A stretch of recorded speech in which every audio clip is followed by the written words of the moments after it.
All right, good afternoon, everybody. My name is Chris Dimino. I'm with 680 The Fan. This, of course, is Hall of Famer Chipper Jones. Thanks for being out here today.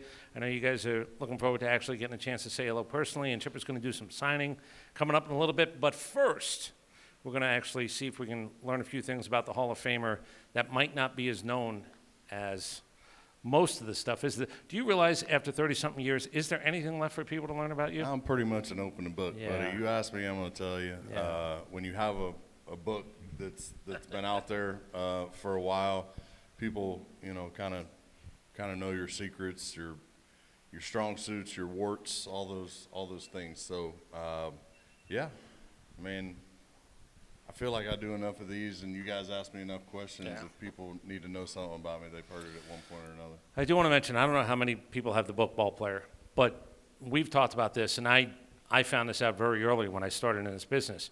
When you were called a ball player, just ball player, that's probably the greatest compliment, and that has been around for generations in this game. Do you remember hearing that and how important that was to you, that maybe somebody that you respected said that about you? I didn't hear it enough early in my career, and it motivated me to be that. Yeah. And when I think of the compliment of a ball player, it's you play the game the right way. You play the game hard, sometimes with reckless abandon, but a ball player has the respect of his teammates. He has the respect of his peers, and he in turn respects the game, and it's, there's a bunch of layers there, but the fact of the matter is there are very few of them, and when I started to hear it, I said, okay, I'm going to keep going on this path because I'm starting to hear it, and I see other guys, throughout the league that I'm like, man, that guy's a ball player right there. The Derek Jeters in this day and age, the Bobby Witt Juniors, those guys are ball players, man. They're down and dirty. They play it hard. Bryce Harper, they play it hard. They play it right. And that's just the ultimate compliment when it comes to the baseball player. Yeah, I remember hearing it from guys like Terry Pendleton. Ball player. You'd be sitting in the dugout, Yeah. and he would use it, Yeah. and it wasn't about everybody. Yeah. So once you realize it's exclusive company, it's exclusive See, company. the language has changed over the years. So back when I played, it was ball player. Now it's that guy's a problem. Like everybody says, hey, so-and-so, he's a problem, or he's going to be a problem. And that is the ultimate compliment, because normally the people that say that know what the heck they're talking about. Right, and that means more times than not. Yeah. Anybody could be a problem on a given day. Yeah. When you're known as a problem. Oh, my God, I just had a flashback. They showed my ex-wife on TV. We're going to give him a minute. Right over your shoulder, man. And I just had some stuff, because she's a problem, yes. Yeah, she was a problem. That was loaded. That's that thing was funny. loaded. I don't know who loaded it. So, yeah. So tell me about, you played in 2 different ballparks, obviously. Yep. I'm really curious, because you've seen how Truist plays. What would you, 81 games, multiple years, what would you have done in that building? Probably similar to what I would have done in Fulton County. Fulton County, the launching pad, it was a great park to hit in. Ball got sucked out, down the lines and whatnot. Here, I feel like the ball gets sucked out to the gaps. You got a couple of really good jetways, breaks in the buildings and stuff where the wind can't come in, but most of the time it shoots out. So this park was tailor-made for me, because the ball travels really well to the gaps, and most of my homers were to center field and to the off gap. So down the lines doesn't really bother or affect me in any way, shape, or form, because I was always trying to stay. Like if I hit a ball down the line for a home run, it was an accident. Let me ask you about that. pulling the ball, pulling the ball, pulling the ball. You've seen guys who do it. They try to make a career out of it. If they pitch away from that, those guys have a problem. Why did you know early on that playing line to line, and especially gaps, was the smartest way for you to go about it? A good mentorship. One of the, I grew up with Willie Stargell and Frank Howard in the minor leagues, and then when I got to the big leagues, Murph had just retired, and he came in. He was like, "What do you want to do every year?" I was like, "I want to drive in 100 runs every year." And he goes, "Well, in order to do that, you got to hit the ball from foul pole to foul pole." So especially when guys are in scoring position, people are going to stay away from you, and you have to be able to hit the ball the other way. Let the ball travel, hit the ball the other way. Let the ball travel, hit the ball the other way. It was just ingrained in me. Then all of a sudden, I've got Fred McGriff hitting behind me. I've got David Justice hitting behind me. These guys are all like, let the ball travel, hit the ball the other way, But they were consistently 100 RBI guys year in and year out. So, it's having good mentorship, and they passed the torch down to me, and it was my job to pass it down to the next generations of Braves. How many guys, because guys are now coming up younger, they're not having as much time in the minors. How many guys need to hear that stuff even when they get up here? Because I think that's also one of the differences in the game. You tell me if I'm right. I think you guys came up a little bit more prepared. Now, it was going to be big stadiums, you got to stay. But I think there's more teaching going on up here than maybe there might have been in the past. I think your teaching used to be done before you hit the big ballpark. Is that fair? Yeah, because guys are called up so much earlier than they were. Like, we were given an opportunity to be successful at each level coming up through the minors. Like, they were not going to call us up from rookie ball to A ball unless we were successful in rookie ball. Same with A ball to double A to triple A. Like, they want you to experience success before you go to the next level. And when we got to triple A, like, we basically had a big league ball club. You had a team. We had a squad of just unbelievable players, and you sprinkle a few of those unbelievable players with the guys that were already here, that experienced the early 90s failures. Now you've got the perfect storm, because you got, your big money guys sprinkled in with your guys that are making the major league minimum. You spend a little more money on a free agent or a trade deadline thing here or there, and it all happened for us. But like I said, our goal is to make the playoffs each and every year. We keep giving ourselves enough opportunities in October. Eventually, everything's going to roll our way, and unfortunately, it's been 2 times in the last 30 years. But that's 2 more times than a lot of other teams, and we keep giving ourselves opportunity. And I think we as players are grateful to have that opportunity each and every year. You had to do it again because it does come up. You managed yesterday in the Futures game. So people here... 1-0, by the way. 1-0. 1-0. Now the question is 1-0 good enough for you? Yes. I'll word it a different way. Okay. So just so you can say it, because I know it's been asked. I've asked, everybody's asked. The idea of managing, your kids did not grow up overnight last night. Your boys are not 22 years old all of a sudden. So they're still kids, and you've answered it that way. But you have also said that there is something in baseball that might be more of a fit for you as opposed to managing. Yeah, maybe. I mean, I haven't been asked to do either, but... Yeah, you can't accept to turn down a job you haven't been offered. Exactly. But knowing your background, knowing how you see players, eyesight, I'm sure you want paperwork, but eyeballs, there is something that I do know intrigues you. You've talked about it. The lure of baseball, Atlanta Braves baseball, wearing the uniform, being around the fellas is real. I dig it. I love it. But ultimately, I made promises when I retired that I would be a better dad, a better husband, and I'm not going to renege on that. I am thoroughly and completely content with my life away from baseball right now. And, yesterday was so cool. I had a blast. You and I have always talked about, and you just asked me the question, but he's always asked me that question, what's your dream job?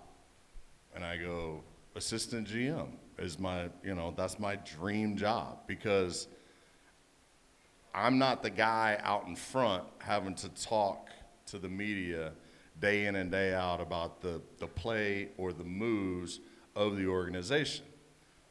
But I still have a say-so back behind the scenes, which is really cool. And, I said it earlier today, do I think I could manage? Yeah, I think I could manage. Do I think I could be a hitting coach? I know I could be a good hitting coach. But when you are a professional coach, you got to push all the chips in. You have to be completely and totally dedicated to that job, and you have to make sacrifices, and the family has to make sacrifices.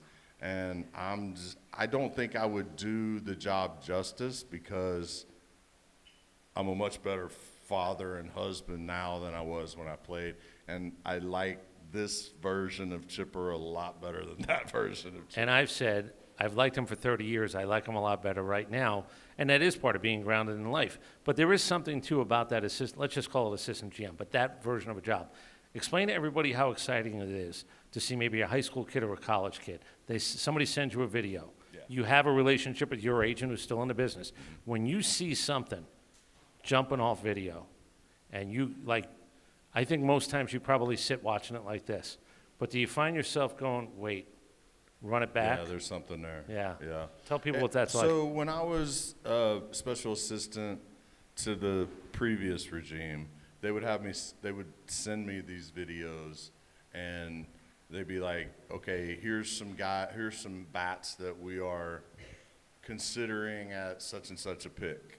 And I'm like, and I won't mention any names because I don't want to alienate anybody or piss anybody off, but the fact of the matter is more times than not, I'm a tough critic. I'm really hard to please, which probably is why I might not make the best hitting coach, because I'm like, gosh dang it, do it like this, and it doesn't come as easy to most players. And I would come back and just hitter after hitter, and I was like, I like this kid. I'm not taking him with the 3 overall pick. He's not worthy of the 3 overall pick, or he's just not good enough for me at the number 7 overall pick. I'm a huge draft pitching guy. Like, you can't have enough pitching. So I think they kind of figured out early on that maybe we'll stop sending him hitters, because nobody lives up to it. But when it does happen, yeah. Or when you see a guy on the other side of the field, look, when you're a player, Glenn Hubard was one of those guys I enjoyed in TP. Because I always like him, and whenever you'd go, oh yeah, him, that meant that something sort of got stirred. That doesn't happen every day. There's that next level of guy that you go, oh, that's interesting. Yeah, which made yesterday so cool, because these are guys who have already been drafted. They already have, they're owned by other ball clubs, but it doesn't stop me and Andrew and Nick Markakis standing around the cage yesterday, and a ball comes off the bat, and we're like,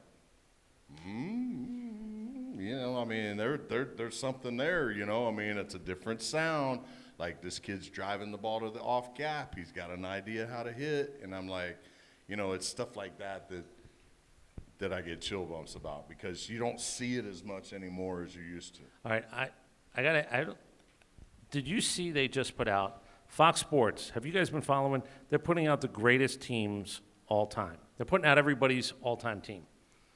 So first I'm going to ask, would it be insulting if I said, I'm going to put you in left so Eddie Matthews can play third, but my concession is I am going to hit you third in this lineup. Is it okay? Well, I appreciate that. Yeah. Is it okay, though? Look, and that way I get Freddie and McGriff, and I could use one of McGriff as a DH. Okay. Is that acceptable? Really? McGriff wasn't here that long, though. Anyway, hold on. It's beside the point. Beside the point. Okay. I'll let you wrestle with that one. Okay. The answer to your question is the same as it would be if I were a rookie and I was in AAA, and I'm trying to beat down the door to make it to the big leagues. I'll take it any way I can get it. I'll take it at third. I'll take it at left. I don't care. If you want me in left, you got me. So here's what Fox said. They have Hank in left. They do have you at third. They have Eddie Matthews as the DH. Yes. And Freddie's the first baseman. Yes. So that's appealing. I like their That's lineup appealing. better than yours. So you get Mac behind the plate and you get Murphy in center field. That way you don't have to cheat and put Murphy behind the plate and get Andrew in center. Now, where's the problem? Do you see any problem? There's no Andrew. Yeah. Did they put him in right? Yeah. Oh, they put him in right. Yeah, he's in right.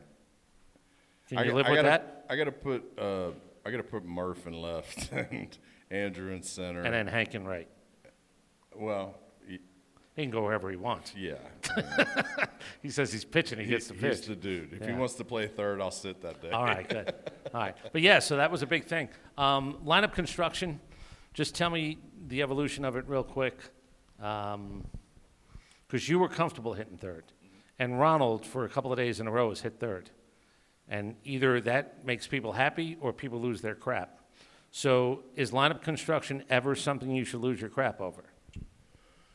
It's certainly something you should think about every day because every year is going to be different. Like, we had 2023. You loved having Ronald leading off because you knew you had plenty of thump behind him. Some days we'd be up 5-0 in the first inning.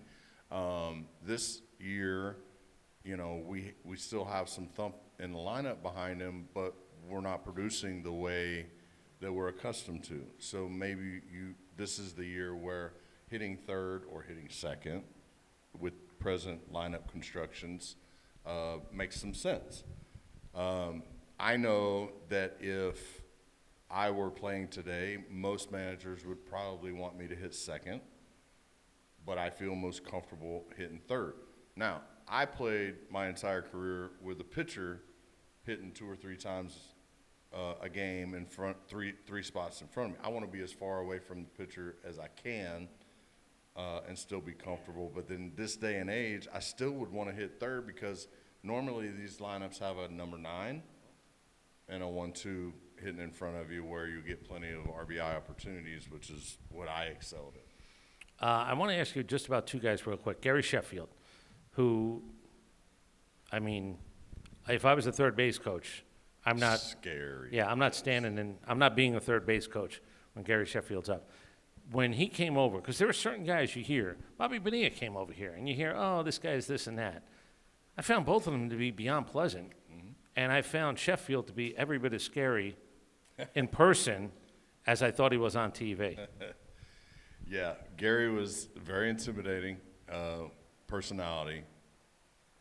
He was one of those guys when you walked in the clubhouse, and a lot of people said this about me, that you had to kind of stick your toe in the water to see if it was okay.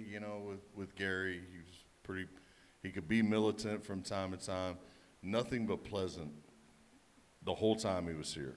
And I knew we were going to be best buddies when he called me up, and I'm like, here it comes. He's going to be like, hey, I'll give you a Rolex for number 10. And he said, he goes, I just want you to know, this is your team. I'm going to be following you around like a little puppy all spring training, learning the ropes, blah, blah, blah, blah. And I was like, and he goes, number 10 is your number. He goes, I'll wear number 11. He's like, I'm just here to fit in, help us win. And I was like, we're going to be best buddies, and it never changed. You say the same thing about Bobby Bonilla. Like, everybody gets this image in their head from the media that these guys are bad guys, bad teammates. 2 of my favorite teammates of all time, I got a chance to tell Bebo that yesterday. Nice. Because he still works with the Players Association, very involved in the futures game. And, just comes in, peacocking all over the place, you know, just big old smile, loving everybody, giving everybody hugs. I mean, everybody needs some Bobby Bonilla in their life, you know? I want to ask about one other guy, Mark Lemke, because Lemmer to me was the epitome. I think people use the word grinder, and I've said that sometimes people use it as sort of not a negative, but it's just like, oh, he's just a grinder.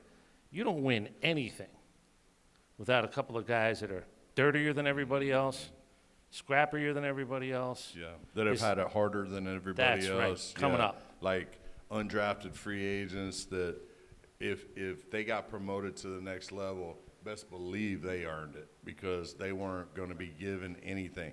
The thing about high draft picks, and I was a high draft pick, you will be given an opportunity to fail at the big league level when they invest money in you. When they don't invest money in you and you are, you know, the 24th guy on pretty much every roster that you make in the minor leagues, but you still keep excelling, you still keep getting called up, those are the guys that I really pull for. And those are the guys normally, you know, the one guy that comes to mind, Brooks Conrad. You know, I mean, how many big hits did Brooks Conrad get back in the day?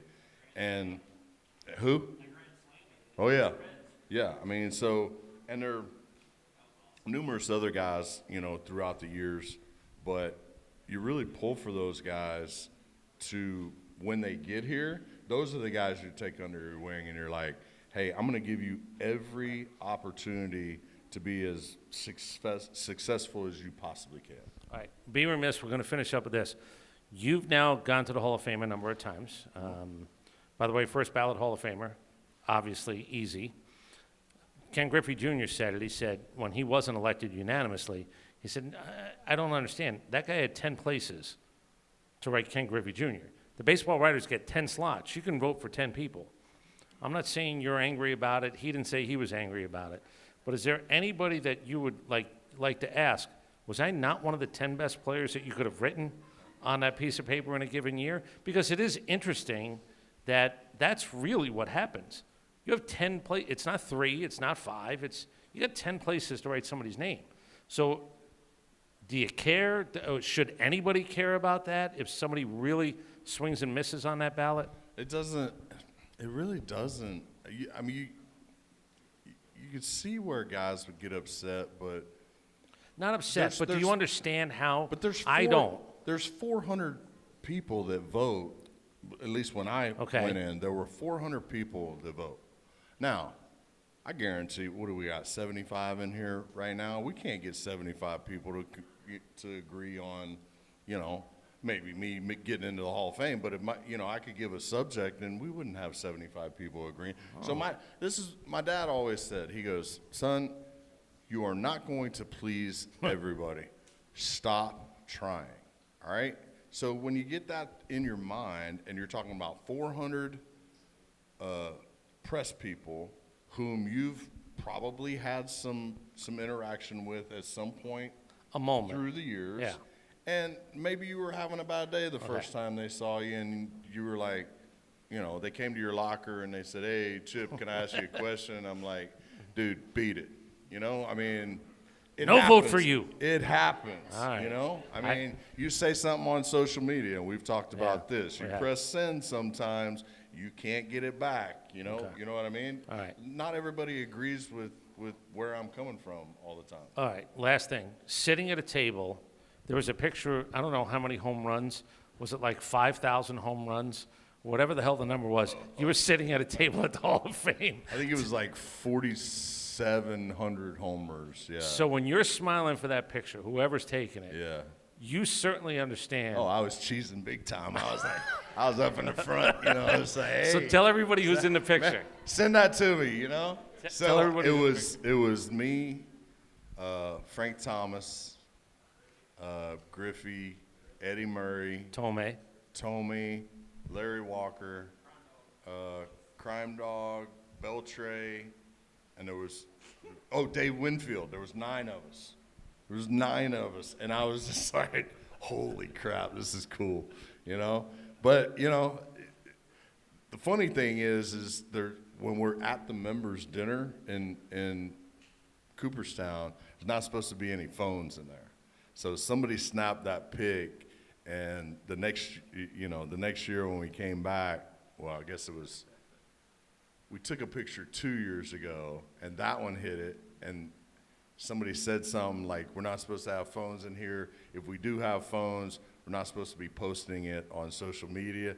And then boom, the very next year, that one came out, and so it'll be interesting to see what happens this year. What the next one is. Whether we have to check our phones at the front door. All right, I know Chipper's ready. I know you guys are ready. He's going to do some signing. Thank you very much for coming out today. Want to thank Truist. Want to thank the hospitality of all the people here. I hope you enjoy everything that's going on in the All-Star Game. Enjoy the Battery. 25 years later, this guy was a part of it 20 years ago. 25 years ago, it's nice that he gets to be a part of it again 25 years later along with a bunch of you guys. Thanks very much and enjoy the rest of the day.